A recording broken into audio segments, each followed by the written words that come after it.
Hello friends.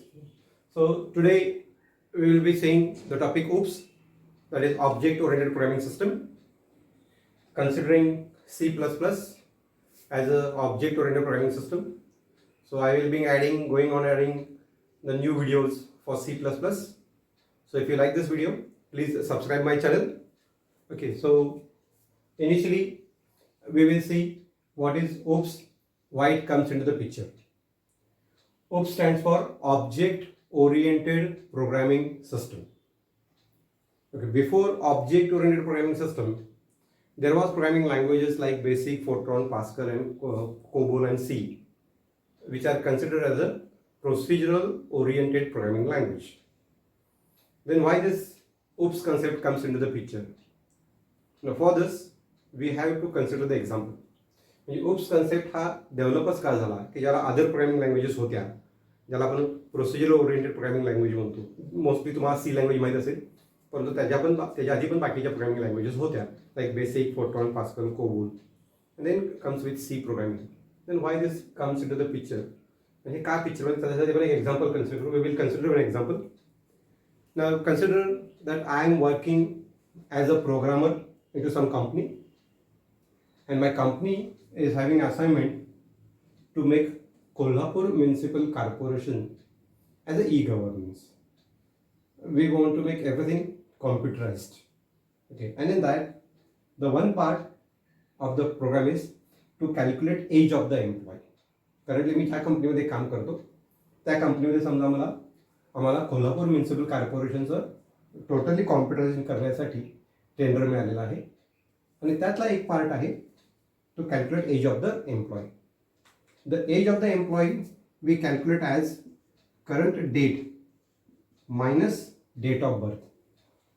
We subtract day from day, we subtract month from month, and we subtract year from year, and then we will try to collect this everything as a string, which we call as the age of the employee. That is current date minus date of birth. सध्या हा project चालू आहे. काही दिवसांनी समजा आमच्याकडे एखादा स्कूलचा प्रोजेक्ट आला, the company in which I am working, and that company suppose one project comes for the XYZ school, and there again I want to calculate age of the student and age of the staff as a part of the application or as a part of the program. I want to calculate age of the student and age of the staff. Concept remains same, that is current date minus date of birth. Okay. To calculate age of the student or to calculate age of the staff, this concept remains as it is, which we call this as a age. After a few days or after a few months, our company also got the software for Kolhapur Jilla Parishad, and there also I want to calculate age of the employee. Concept remains same, current date minus date of birth, which will give the age. So if you consider this different examples in Kolhapur Municipal Corporation and in school and in Kolhapur Jilla Parishad, the concept of calculating age is same, that is current date minus date of birth. Though the application changes, our logic is not going to change, or the method which is used to calculate the age is not going to change. Kolhapur municipal corporation असू दे, किंवा एखाद्या स्कूलचं project असू दे, किंवा जिल्हा परिषद असू दे, किंवा आणखीन कुठलं ते गव्हर्नमेंट एम्प्लॉय असू दे, किंवा प्रायव्हेट एम्प्लॉय कुठलीही कंपनी असू दे वगैरे, ज्या ज्या ठिकाणी तुम्हाला एज कॅल्क्युलेट करायचं आहे त्या ठिकाणी हा कन्सेप्ट सेम राहतो. करंट डेटमधून आपण डेट ऑफ बर्थ मायनस करतो. Okay, so here though these projects are different, we have to apply same method or the same programming language. Okay, so if your company is developing the softwares or the applications, it may be web application, it may be mobile application, it may be Windows application, where certain part of the program you want to use as it is. Now in normal programming language, if certain part of the program, if you want to repeat again and again continuously, in that case we go with looping. While writing the program, if you know how many times you want to execute, in that case we go with for loop. While writing program, if you don't know how many times you want to repeat, in that case we go with conditional looping. It may be while or it may be do while. Some programming language supports both while and do while, but languages like Python, they support only while loop. Okay. So while writing program, if you know how many times you want to repeat the program, in that case we go with for loop. And while writing program, if we don't know how many times we want to repeat, in that case we go with conditional looping, that is while or do while. But that part must be executed continuously. But if certain part of the program, if we want to repeat again and again at different places in our program, in that case we go with function. Okay, we can pass value, we can return value, we can call function within function, or that might you have learned in C programming or any other programming languages. That concept remains same everywhere. No doubt, arguments and all this is different in Python, but generally in all languages they remain the same. But if certain part of the program, if you want to use as it is into different projects, this project, this project, this project, in such case this oops concept comes into the picture, or this helps us. The company in which you are working, in that company, if certain part of the logic, if you want to use again and again in different projects, in such case, instead of writing that project writing that same program to different projects, we go with oops concept. Or you take this example.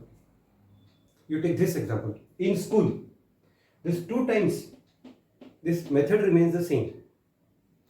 Okay, this method remains the same. So it may possible that in single project, the same program you want to use again and again at different places, in different forms or different activities and all like that. So if certain part of the program, if you want to use again and again in different projects, in that case, this object-oriented programming concept comes into the picture. Okay, that we call as a class. Object-oriented programming concept is nothing but creating the class and using those classes. This is the basic why this oops concept comes into the picture. Object-oriented programming system. If certain part of the program, if you want to use again and again in different projects, in such case, instead of writing that program again and again in different project, we go with oops concept. We write the program only once and then we are going to use it again and again. Or in short, you can write it as creating reusable programs. Or you can say oops gives you facility to write program once and use it again and again. So there are different you can say definitions of oops concept. I think best you refer from your reference book which is given in your syllabus.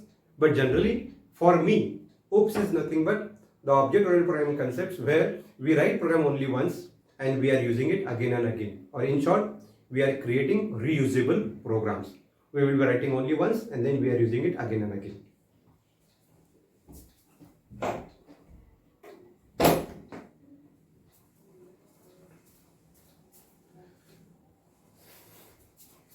काय recording सुरू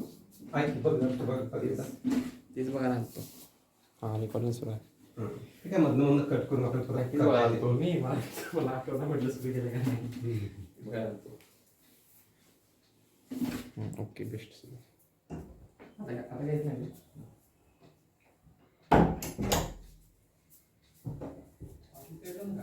काय इकडलं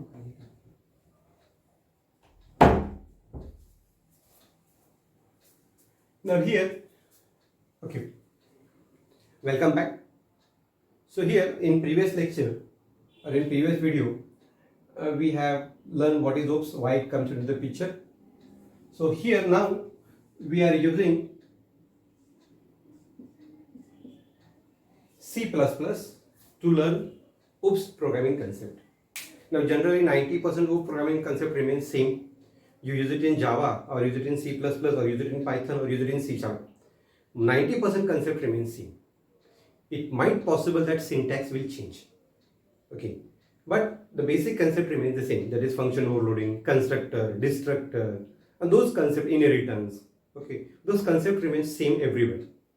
Syntax might change, but here we will be learning C++ as a object oriented programming system. Your C++ starts with hash include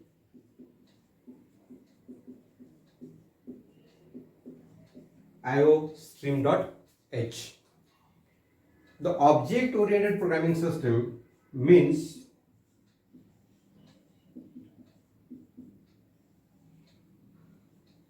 in main program, instead of declaring variables, we declare objects.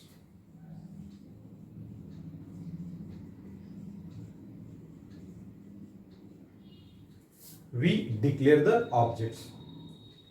This object we create from a class.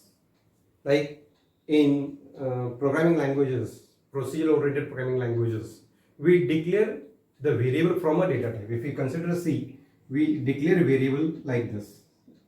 A is our variable of type integer. So here in object oriented programming system, this object we create from a class. So object we are creating from a class. Now this class may be ready-made classes, or it may be a programmer defined class, that we can define our own class as per our requirement, which we are going to learn in this object-oriented programming system. We can create our own class with the help of reserved class. We start our class with reserved class. Then you can give any name to the class, but reserved words are not allowed. It should start with character, and blank space within the class name is not allowed.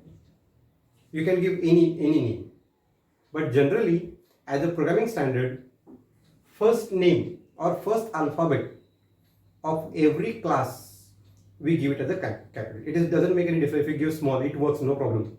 But as a standard programming concept, this first letter must be a capital letter. Then we start with open curly bracket, close curly bracket, and semicolon. Class starts with reserved class. You take any programming language. You take Python, you take Java, you take C#, you take C++. Everywhere it starts with class.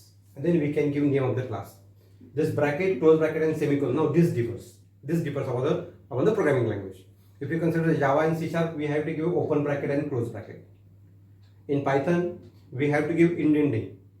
And in C++, we start with the class with the help of open curly bracket, and it ends with close curly bracket and semicolon. Semicolon indicates end of the class.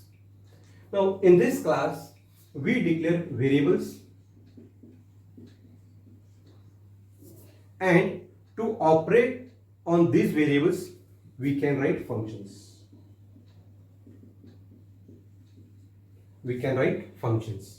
Okay. Now these variables and functions we have declared within a class, so now they become as a member variables and member functions. We call them as the member variables and member functions in C++.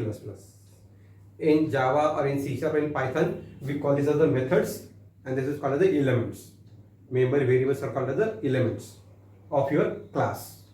But in C++, the variables which we declare within a class and the functions we write within a class, those are called as the member variables and member function. Any variable can be accessed directly into the any member function. Simple concept.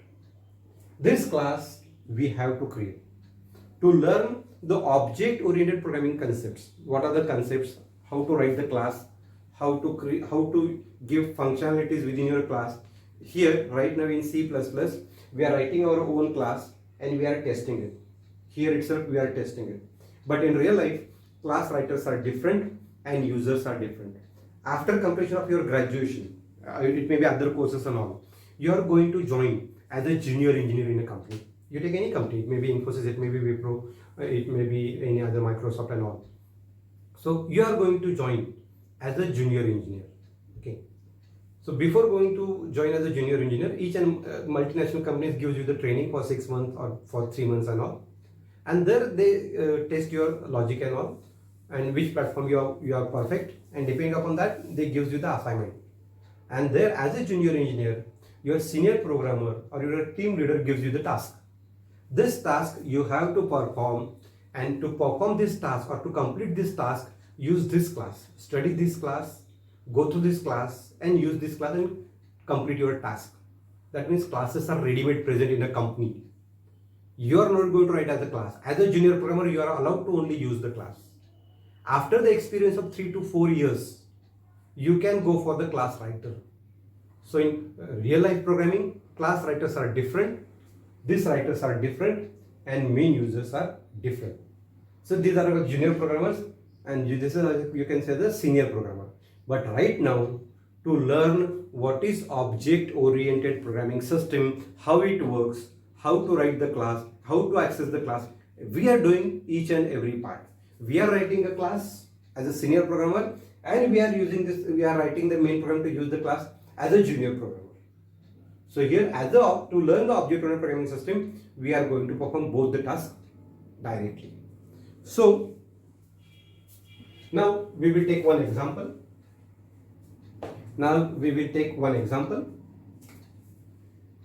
Consider hash maths operation.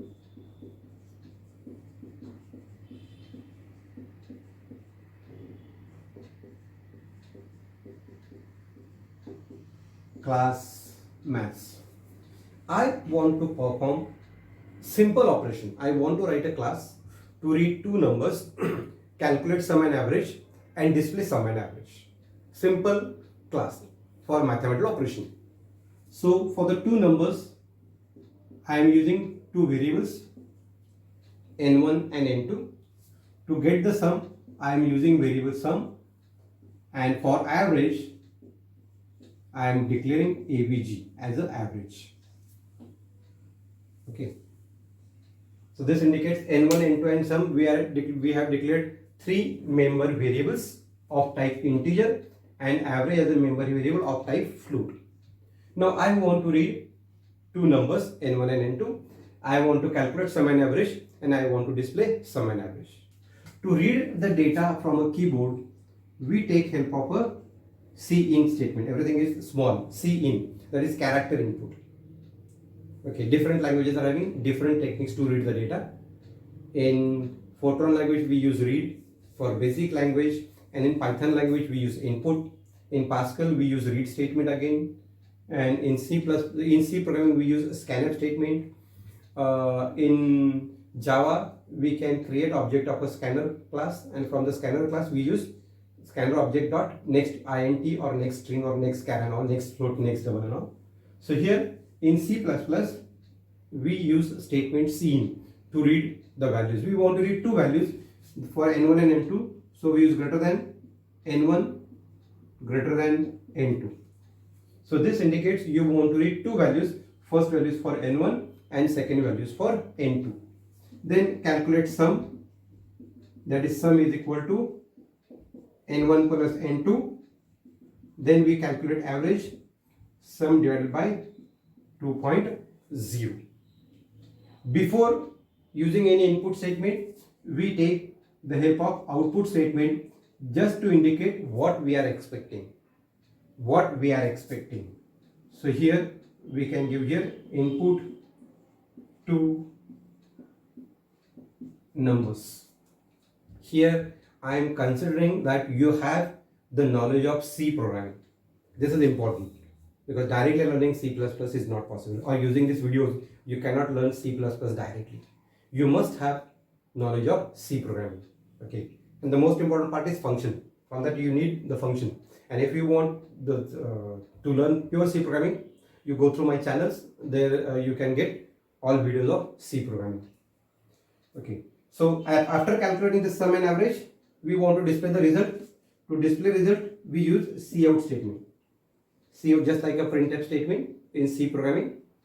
okay, or write statement or print statement in basic programming or Python programming, we use cout statement to display the information. What we want to display? We want to display sum.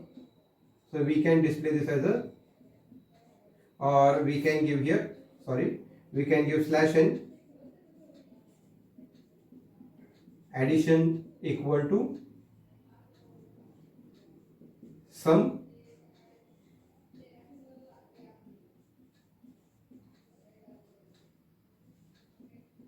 average is equal to AVG.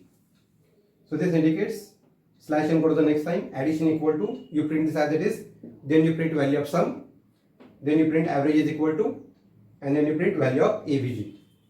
Class ends here. Okay. Now we will start with main program. Time being, keep this as it is. Main program. Our class name is maths. And object is M.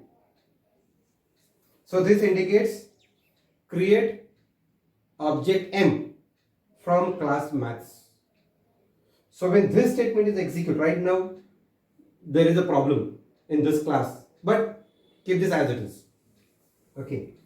So here your compiler creates object M. It allocates memory M to the object, and in this object it creates n1, n2, sum and average as a member variables. It creates this n1, n2, sum and average as a member variables. Now if you focus on a class, we can declare variables which we call as the member variables, but directly writing any statement into this is not possible. Directly writing programming statements into class is not allowed. It must be part of some member function. It must be part of some member function. So here now I am adding this into some member function, which I will call this as a void, because I am not returning any value, and then all is nothing but the name of the member function. So in all member function, we are reading values of n1 and n2, we are calculating sum and average, and then we are displaying sum and average. Now this is perfect, no problem. This is now perfect, no problem. So we have declared one class called as a maths. In this maths class, we have declared n1, n2, sum and average as the member variables, and we have written one function called as a all. So when this function is executed, you can say a member function. When this member function is executed, you can input two values. It will calculate sum and average, and it will display sum and average. Now this I want to read value for n1 and n2. I want to calculate sum and average, and then I want to display sum and average. So in main program, if you want to execute any function, then we give name of the function. We give name of the function. That is all. So when this statement is executed, this indicates go to execute the function all. When this statement is executed by the compiler, right now it is generating error. So suppose this statement is executed, it indicates go to execute function all. But here all is not a function. Remember here, my friend, this is a member function. This is not a function, this is a member function. So this statement is not matching with this, because this statement is used to call a function. But now this is not a function, this is a member function. So to call any member function, we have to follow certain programming rules, that is object oriented programming rules.